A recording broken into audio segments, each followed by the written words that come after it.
연중 제31주간 목요일의 말씀인데요. 루카복음 15장 1절에서 10절입니다. 그때 세리들과 죄인들이 예수님의 말씀을 들으려고 가까이 모여들고 있었다. 그러자 바리사이들과 율법학자들이 저 사람은 죄인들을 받아들이고 또 그들과 함께 음식을 먹는군 하고 투덜거렸다. 예수님께서 그들에게 이 비유를 말씀하셨다. 너희 가운데 어떤 사람이 양 100마리를 가지고 있었는데 그 가운데 한 마리를 잃으면 99마리를 광야에 놓아둔 채 잃은 양을 찾을 때까지 뒤쫓아가지 않느냐? 그러다가 양을 찾으면 기뻐하며 어깨에 메고 집으로 가서 친구들과 이웃들을 불러 나와 함께 기뻐해 주십시오. 잃었던 내 양을 찾았습니다 하고 말한다. 내가 너희에게 말한다. 이와 같이 하늘에서는 회개할 필요가 없는 의인 99보다 회개하는 죄인 한 사람 때문에 더 기뻐할 것이다. 또 어떤 부인이 은전 10잎을 가지고 있었는데 한 잎을 잃으면 등불을 켜고 집안을 쓸며 그것을 찾을 때까지 샅샅이 뒤지지 않느냐? 그러다가 그것을 찾으면 친구들과 이웃들을 불러 나와 함께 기뻐해 주십시오. 잃었던 은전을 찾았습니다 하고 말한다. 내가 너희에게 말한다. 이와 같이 회개하는 죄인 한 사람 때문에 하느님의 천사들이 기뻐한다. 주님의 말씀입니다. 그리스도님 참미합니다. 네, 오늘 복음 두 가지 비유를 잃은 양 또 잃은 은전에 대한 비유인데요. 그 비유 바로 직전에 세리들과 죄인들이 예수님 말씀을 듣고자 이렇게 가까이 모이니까 당시 의인으로 자처하는 바리사이나 율법학자들이 예수님 보고 저 사람은 죄인들이죠. 세리와 죄인들이죠. 죄인들을 받아들이고 또 그들과 함께 음식을 먹는군 하고 투덜거리는 것을 보고 예수님께서 두 가지 비유, 잃은 양과 잃어버린 은전에 대한 말씀을 하고 있습니다. 바로 그런 부분에서 주님께서 말씀하시는 오늘 복음은 루카복음 15장인데 예수 그리스도야말로 양들의 목자인데 그리스도인데 어떤 목자냐, 어떤 그리스도냐, 잃은 양 한 마리를 찾는 목자입니다. 한 사람을 위해서 아픈 사람, 고난받는 사람을 위한 목자라는 것이죠. 오늘 복음에 한 마리를 잃으면 하는 이 말 굉장히 중요한 우리 가치 한 마리. 우리는 포퓰리즘도 있을 수 있고요. 대다수, 다수결 이런 게 너무 익숙해 있어요. 그게 뭐 합리적이죠. 그러나 성경은 합리적인 것을 무시하지 않지만 합리적인 것만 추구하다 보면 비합리적 관점에 소외받은 사람을 놓칠 수가 있다는 것이죠. 가출을 하려고 마음을 먹은 아이들이 집을 나가려는 결심을 언제 할까요? 청소년 상담을 하는 분들이 이구동성으로 하는 말이 늦은 밤에 그 아들이 또 딸이 늦은 밤에 집에 도착했을 때 부모님의 방에 불이 꺼져 있을 때 가출하고자 하는 마음을 먹는답니다. 부모의 방에 불이 꺼져 있으면, 그러니까 불이 켜져 있으면 집에 들어가고 만약 불이 꺼져 있으면 고개를 숙이고 들어가지 않는다는 것이죠. 그 뭘까요? 나를 기다렸구나 하는 것이죠. 구약에서도요, 하느님과 백성의 관계는 이런 유목민의 환경에서 영향을 받은 거기 때문에 양들과 목자의 관계로 나타납니다.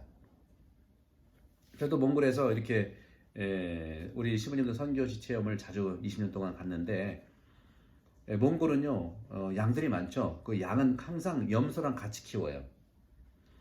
양은 참 온순하고 순한데 조금 이게 머리가 딸리는지 자기 집을 나가면 몰라.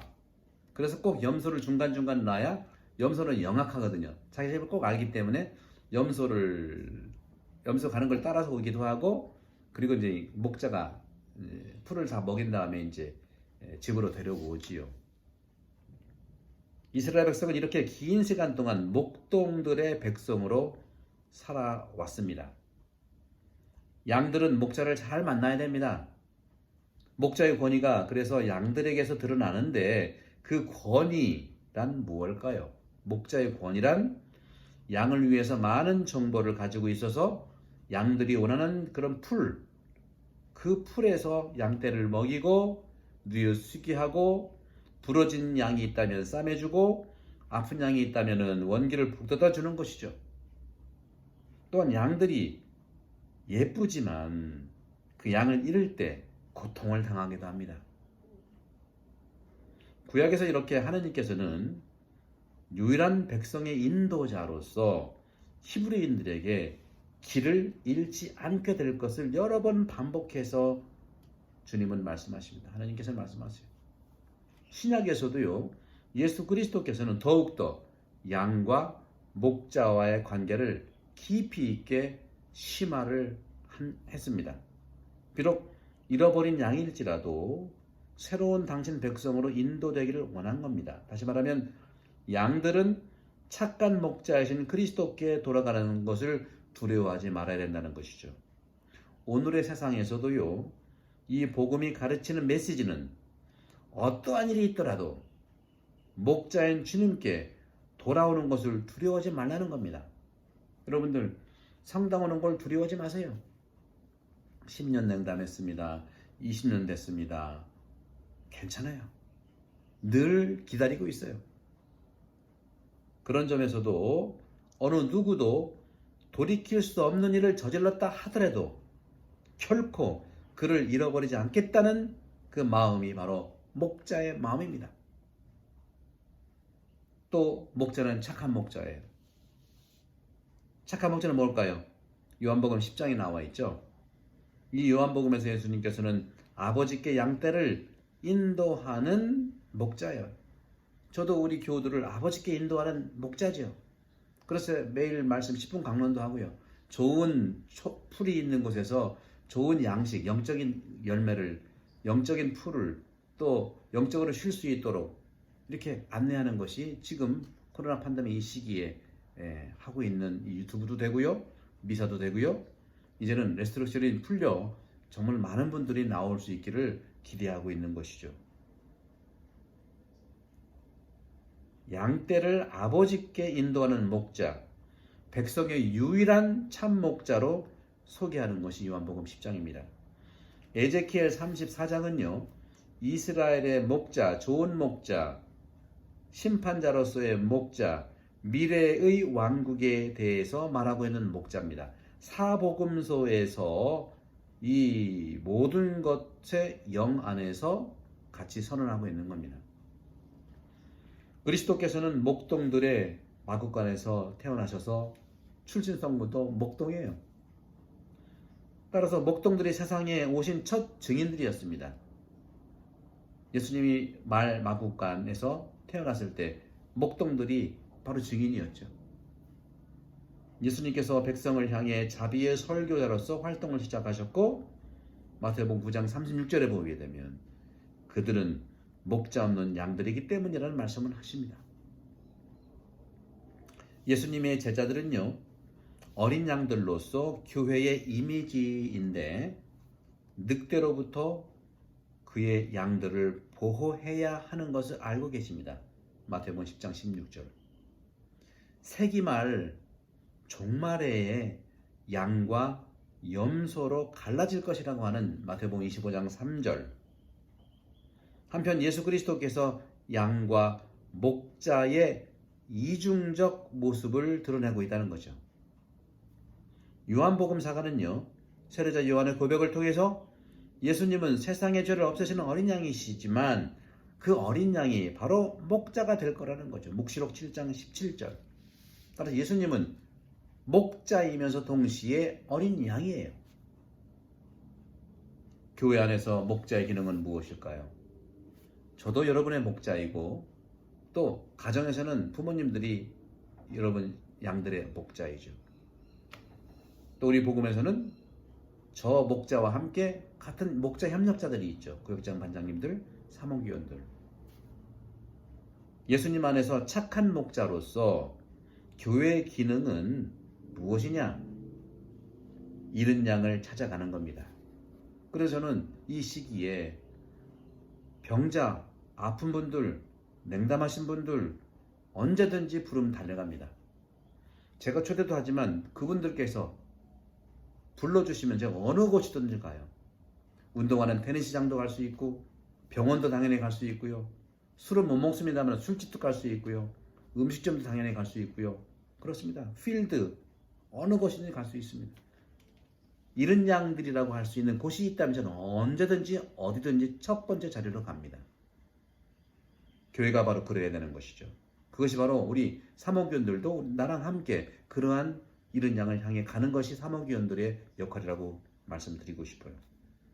예수님께서는 부활하신 다음에 베드로에게 맡기신 사명도 당신의 양들을 돌보도록 하는 성소였지 않습니까? 요한복음 21장 15절이죠. 예수님이 부활하신 거예요. 예수님이 부탁하신 거예요.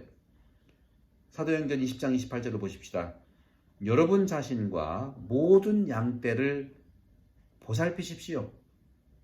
성령께서 여러분을 양떼의 감독으로 세우시고 하느님의 교회 곧 하느님께서 당신 아드님의 피로 얻으신 교회를 돌보게 하셨습니다. 사도행전 20장 28절. 베드로 전서 5장 4절에는 이렇게 말씀하고 계십니다. 으뜸 목자께서 나타나실 때 여러분은 시들지 않는 영광의 화관을 받을 것입니다.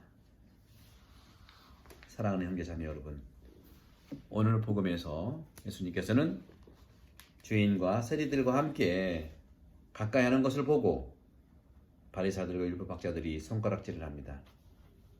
죄인들을 받아들이고 음식을 먹는군. 그때 예수님께서 99마리를 광야에 놓아둔 채 잃은 양을 찾을 때까지 쫓아간다고 하는 잃은 양을 찾아가는 목자, 또 부인이 은전 10잎을 가지고 있었는 한 잎을 잃어서 등불을 켜고 집안을 늘 찾아서 샅샅이 뒤지는 그 부인, 그것을 찾으면 친구들과 이웃들을 불러 기뻐해달라고 은전을 찾았다 말씀하십니다. 내가 너희에게 말한다. 이와 같이 회개하는 죄인 한 사람 때문에 하느님의 천사들이 기뻐한다. 너희에게 말한다. 회개할 필요가 없는 의인 99보다 회개하는 죄인 한 사람 때문에 더 기뻐한다는 것이죠. 여러분들, 합리적으로 100마리가 있고 99마리가 있고 한 마리가 있으면은 99마리를 찾으러 가지 한 마리는 그냥 소홀히 할 수도 있잖아요. 예수님에 있어서는요, 아주 깊은 그러한 의도가 있습니다. 한 마리를 찾아간다는 것은 비합리적인 것 같지만 더욱은다나 99마리에게 안심을 시켜주는 거예요. 이 99마리라고 해서 언제 자기가 잃은 양 안 될 수 있겠어요? 그렇죠? 너희도 잃은 양이 되면 내가 찾아간다는 거예요. 만약에 99마리가 중에 한 마리 잃은 양은 에이 다음에 또 한 명 더 나오면 되겠지 하고 버린다면 99마리는 자기가 잃어버렸을 때 주인이 나를 버리겠구나 하는 불안감 때문에 목동의 그런 목자의 역할에서 소외를 당할 겁니다. 여러분들, 한 마리 잃은 양, 잃은 은전 하나 찾는 것이 우리 전체를 찾는 것입니다. 우리 이 말씀을 깊이 새기면서 코로나 팬데믹 이 시기에 행복한 주님의 잃은 양을 찾아가는 교회의 모습의 목자가 될 수 있도록 특별히 기도하고 함께 용기를 주겠습니다. 성부와 성령 성령께서 여러분 모두에 행복합니다. 감사합니다.